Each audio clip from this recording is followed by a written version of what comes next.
Hi guys, we are starting our first unit, and you know this unit actually is the last unit of all our book. So we start in unit number 10, and the first point we're going to study is point number 7. That's what's Spain today. How is Spain nowadays? Point number 7, it's about political and territorial organization of Spain, something that you perfectly know because you studied last year and then you remember very well. So Spain is a country, and we will talk later about what a country is and what a nation is. There is a kind of debate. It's not easy, but for now we are going to understand Spain is a country, and this country has a constitution. This constitution is a document that establishes limits for all the laws, all the legislation in Spain. All the governmental actions must be according to this constitution.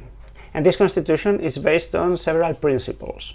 These principles are mainly three. One, sovereignty resides on people. That means all the Spaniards are the owners of Spain.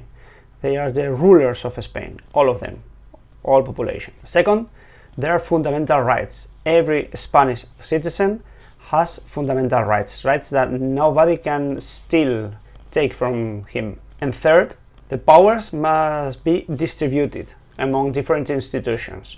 There are three main powers in every country.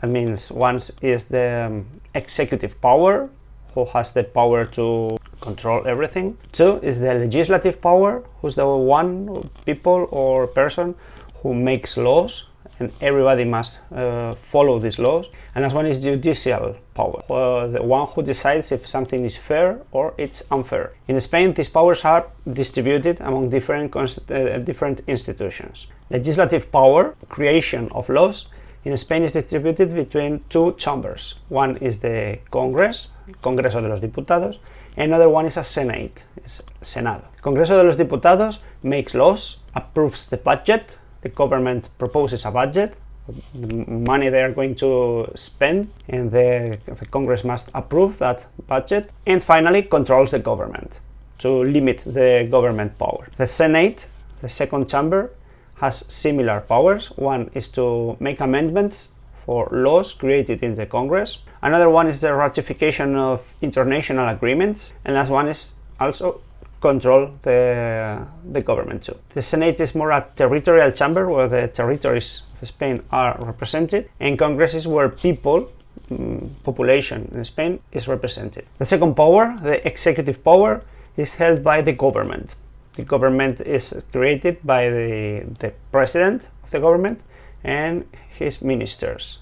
Usually they are elected by universal suffrage. And the last power are courts of justice, judges, independent judges. According to territorial organization, we find three levels of organization. You remember from last year?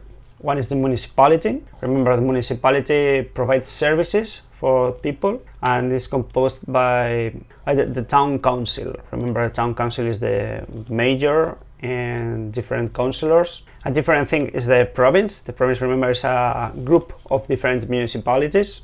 Each province has a capital city and then must cooperate with municipalities to provide services for people. And the last level is the autonomous community. This in Spain is called autonomous regions. We're the 17 autonomous regions of Spain. They are groups of bordering provinces that put together and they created an autonomous community. There are different autonomous communities. There are big autonomous communities with 4, 5, 6, 7, 8, 9 provinces, and other autonomous communities with only one province. For example, Murcia or Cantabria, their own institutions.